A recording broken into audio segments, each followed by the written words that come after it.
J'ai toujours eu le sentiment que j'avais besoin de découvrir le monde pour grandir, comme si c'était une évidence, comme si j'avais besoin de quitter tous mes repères pour réellement savoir qui j'étais, comme si cette peur de l'inconnu m'attirait pour voir, pour savoir, pour découvrir, mais surtout pour apprendre. Alors je me suis envolée à 6000 km de mes proches et après 2 ans de cette expérience, je pense qu'il est temps d'en faire le bilan. Bonjour à tous, j'espère que vous allez bien. Écoutez, je vous retrouve aujourd'hui pour une nouvelle vidéo un petit peu différente parce que je voulais vraiment prendre le temps de faire mon bilan, mon retour d'expérience après avoir passé 2 ans à l'étranger dans le cadre du PVT et plus précisément au Canada, à Montréal. Donc pour mettre un petit peu dans le contexte, il faut savoir que moi, avant de partir vivre à l'étranger, je n'avais surtout jamais mis les pieds au Canada, à Montréal, et je ne suis pas partie seule dans cette expérience, je suis partie avec mon copain. Donc c'est vraiment quelque chose que je tenais à souligner parce que dans notre cas, ça a été un énorme avantage, notamment sur le fait d'avoir toujours une épaule sur laquelle compter, d'avoir toujours un appui, notamment quand on a le manque de nos proches ou autres. Donc ça a été vraiment un soutien par rapport à ça. Donc voilà, j'ai pas du tout fait cette expérience toute seule. Je pense que le fait de partir seule, c'est toujours différent que de partir à deux, forcément. C'est pas du tout la même expérience. L'expérience que j'ai eue, elle est vraiment propre à moi et l'expérience en général du PVT, elle est vraiment propre à chacun. Donc déjà, première chose, et c'est des questions qui m'ont été posées, c'est pourquoi avoir choisi Montréal? Alors qu'on se le dise, Montréal, ça reste dans la province du Québec et ça reste du coup francophone. Donc nous, c'était vraiment la première fois qu'on partait vivre aussi loin de nos proches et on voulait vraiment avoir cette sécurité-là, ce filet de sécurité, notamment pour tout ce qui est les démarches administratives. C'est vrai que c'est beaucoup plus simple quand tu n'as pas du tout la barrière de la langue. Donc Montréal, c'est ça. Et après, au fur et à mesure d'y avoir vécu, on s'est vite rendu compte que Montréal, ça reste une ville cosmopolite où il y a vraiment toutes les nationalités. Donc on pouvait quand même s'y retrouver à parler anglais suivant nos corps de métier et les jobs qu'on a fait. Mais voilà, au début, c'était vraiment ça. C'est le fait que ce soit francophone. Donc on s'était dit, ok, on s'arrête à Montréal, on fait nos démarches administratives, on n'a pas ce problème d'avoir la barrière de la langue ou autre. On s'installe et puis ensuite on voit si on bouge dans une province un petit peu plus anglophone ou pas. Donc nous on est arrivés à Montréal au tout début de l'été. Je pense que toutes les personnes qui devraient arriver en PVT devraient arriver pas pendant l'hiver mais au tout début de l'été, donc vers mai-juin parce que c'est là où il y a tous les festivals qui arrivent. Et en fait nous je me suis pris vraiment une claque de tous ces festivals, toutes les choses qui étaient mises en place pour tout le monde gratuitement. Et tout ce qui est le savoir-vivre des gens, c'était vraiment, moi ça a été vraiment un choc. La ville, elle était vivante, mais vraiment de toute l'été, quoi, du début de l'été, en fait de la fin de l'hiver jusqu'au redébut de l'hiver. Donc voilà, on est arrivé sur Montréal à ce moment-là. On a vite trouvé un logement. Donc on s'était vachement renseigné aussi sur les réseaux. Et puis moi, j'ai des amis à mes parents qui vivent depuis plus de 15 ans à Montréal. Donc ils nous avaient donné quand même pas mal de tips sur notamment où loger. Donc proche d'une ligne de métro, à environ 10-15 minutes max. Parce que forcément, il faut penser à l'hiver où les déplacements sont différents. Parce que quand il fait un ressenti -20, on va moins passer de temps dans les rues que quand il fait 35 degrés l'été. Donc il nous avait vraiment dit de trouver un logement à proximité d'une ligne de métro, que ce soit la ligne orange ou la ligne verte, parce que ce sont celles qui sont le mieux desservies dans le centre-ville. Donc nous on a très vite trouvé un logement sur Marketplace. C'est vraiment la plateforme où c'est très facile de trouver plein de choses et notamment de trouver des logements. Et notre deuxième appartement, on est passé par une courtière qu'on avait trouvé aussi sur Facebook et on a trouvé aussi notre appartement sur Centris. Donc il faut savoir que les courtières, ce sont comme des agents immobiliers. C'est pas à notre charge, c'est à la charge du propriétaire et c'est généralement un peu plus réservé pour tout ce qui est condo. Donc condo, c'est les immeubles avec différentes prestations en plus comme des piscines, des barbecues, des salles de sport ou toutes ces choses comme ça. Donc après ça, il fallait trouver un boulot. Donc mon copain, lui, il était arrivé 1 mois et demi avant moi et il est dans le domaine de la restauration, donc il a vraiment pas eu du mal à trouver. Moi, en ce qui me concerne, j'ai eu un petit peu plus de mal à trouver parce qu'il faut savoir qu'en France, j'étais danseuse professionnelle et quand j'ai pris la décision de partir faire cette expérience à l'étranger, je me suis dit que c'était vraiment le bon moment pour faire un switch et une reconversion professionnelle pour tester de nouvelles choses. Donc c'est vrai qu'on m'avait dit, tu verras là-bas, ils laissent la chance à tout le monde, toutes ces choses comme ça. Sauf que moi je savais que je voulais rester dans le milieu artistique, mais passer plus dans le côté de la production artistique, qui est un corps de métier vraiment niche. Donc j'ai vraiment eu beaucoup plus de difficultés. Si je devais donner un conseil, c'est que les rencontres, ce sont vos éléments déclencheurs pour trouver un poste dans lequel vous voulez être, vraiment. Donc quand je suis arrivée, du coup, j'ai eu vraiment du mal à trouver. J'envoyais des candidatures spontanées, j'étais un peu une folle. J'envoyais des candidatures spontanées, j'épluchais tous les sites, les annonces d'emploi. J'envoyais ma candidature, si les gens ne me répondaient pas, au bout de 4 jours, j'allais dans leur bureau pour leur dire que j'avais posé ma candidature avec mon petit CV à la main. Donc la plupart du temps, même tout le temps en fait, on m'a un peu envoyé balader. Puis c'est surtout que là-bas, après le Covid, ils ont gardé cette culture du télétravail. Donc ce qui fait que des fois j'arrivais dans les bureaux, il n'y avait personne. Mais voilà, à force d'acharnement, j'ai réussi à trouver, mais j'ai vraiment réussi à trouver tard. Donc un PVT, ça dure 2 ans au Canada. Moi, j'ai réussi à trouver un poste dans ma branche au bout de 8 mois. Oui, 8 mois.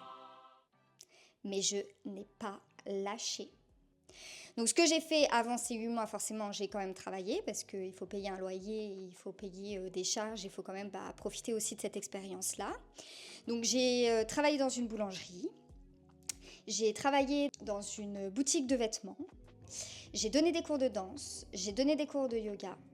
Et en fait, le fait de donner des cours de danse, déjà ça m'a ouvert des portes parce que j'avais rencontré un directeur artistique à ce moment-là qui m'avait conseillé de faire une formation professionnelle à l'INIS, qui est l'Institut national de l'image et du son.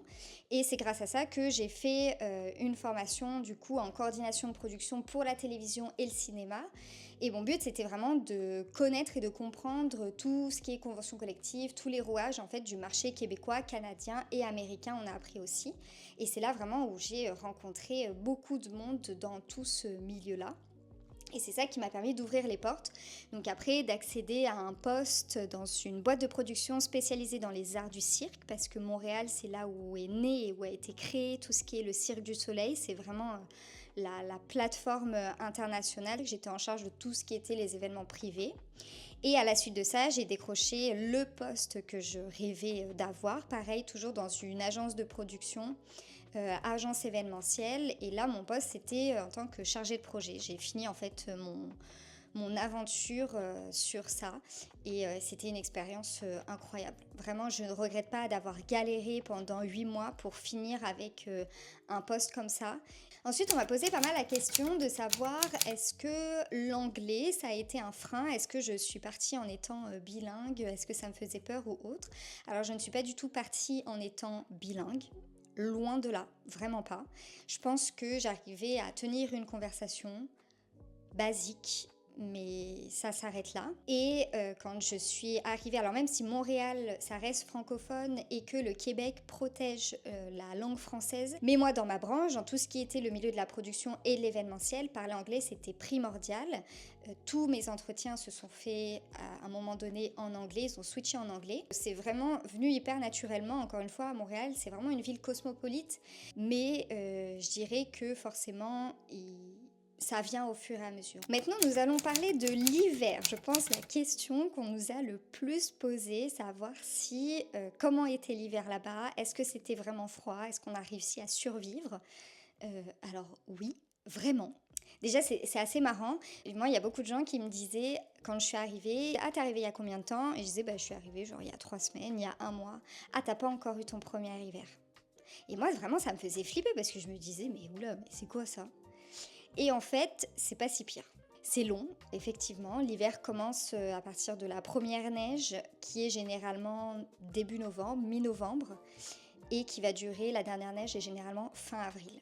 Donc quand tous tes amis ou en France, à partir du mois de mars, ils commencent à mettre leurs petites vestes et des petites chemises manches longues, nous on est encore en parka sous parfois moins 10 et avec des tempêtes de neige. Mais à part ça, en fait c'est un hiver sec. Au niveau des saisons, l'été c'est quand même assez humide, même c'est très humide, et à contrario, l'hiver c'est vraiment sec, ce qui fait que tu as l'impression d'être à la montagne tout le temps. Et puis après, de toute façon, il y a pas de secret si tu es bien couvert. Alors, il y en a beaucoup qui font la technique de l'oignon, donc mettre un collant thermique et après leur jean. Et puis pareil, en haut, un petit top, un petit lycra ou quelque chose comme ça. Nous, on avait des parkas qui étaient quand même assez chaudes, ce qui fait que ben, moi, je me mettais comme ça, et, par-dessus, je mettais ma parka. Mon copain, lui, mettait un t-shirt et par-dessus, il mettait sa parka. Il n'avait pas du tout froid, donc ça, c'est vraiment par rapport à chacun. Mais je veux vraiment enlever ce côté l'hiver c'est l'enfer. Non, non, pas du tout. L'hiver c'est pas du tout l'enfer. Et en plus de ça, autant l'été, il y a beaucoup, beaucoup, beaucoup de festivals, il y a plein de choses qui mettent en place pour contrer en fait ces 6 mois d'hiver. Autant l'hiver, en tout cas à Montréal, ils mettent en place quand même beaucoup de choses pour que l'hiver passe plus vite, pour que ce soit beaucoup plus agréable. Alors oui, il fait froid, oui, on s'adapte, mais c'est vraiment pas l'enfer. Maintenant, pourquoi on n'est pas resté? Alors, nous ne sommes pas restés pour des raisons évidentes qui sont les problèmes liés à l'immigration, surtout en ce moment. En fait, je pense qu'on est arrivé vraiment au mauvais moment parce qu'on a des amis qu'on connaît qui sont arrivés 4 mois avant nous, donc forcément qui ont lancé les démarches 4 mois avant nous et qui, eux, ont réussi à avoir la résidence permanente. Nous, on s'est beaucoup posé la question quand on est arrivé à Montréal. On s'était pas du tout dit, ok, on s'installe ici, on lance les démarches ou autre. On s'est dit, ok, on connaît pas, donc bien on passe 1 an complet ici et au bout d'1 an, on saura un petit peu plus savoir si on veut lancer des démarches pour rester un petit peu plus longtemps ou pas. Donc je pense qu'on a lancé les démarches un poil plus tard, ce qui fait que ça nous a bloqués. Mais voilà, sinon on voulait vraiment rester, mais c'est vraiment les problèmes liés à l'immigration. Alors on se dit que c'est que partie remise, que on a la chance d'avoir eu une expérience déjà là-bas et que on aurait pu en fait lancer une démarche d'entrée express. Je pourrais en parler un petit peu plus en détail. On aurait pu lancer une démarche dans une autre province, mais c'est vrai que on voulait pas parce que notre vie elle était à Montréal et on s'était créé nos habitudes et on voulait pas forcément changer de province en tout cas tout de suite. Surtout qu'on avait chacun nos boulots, que moi je voulais pas quitter mon boulot pour aller dans une province qu'on connaissait pas et recommencer en fait finalement ces nouvelles habitudes ou cette nouvelle vie. C'était un choix de notre part qui nous a bloqués avec tout ce qui se passe au Québec. Mais on se dit que on pourra revenir en espérant qu'à un moment donné ça se décante à ce niveau-là. Donc forcément quand on a pris cette décision-là qui n'était pas facile, on m'a demandé qu'est-ce que ça fait de se dire que c'est la fin. Et en fait je pense que j'ai été vraiment surprise de cette ville et de cette vie à Montréal. Tout ce côté, les 4 saisons, tout ce côté festival, la qualité de vie, c'est vraiment, je suis tombée amoureuse de Montréal. Donc au début, ça a été vraiment compliqué à le conscientiser, le fait que on va quitter cette ville, quitter cette vie qu'on s'était créée aussi.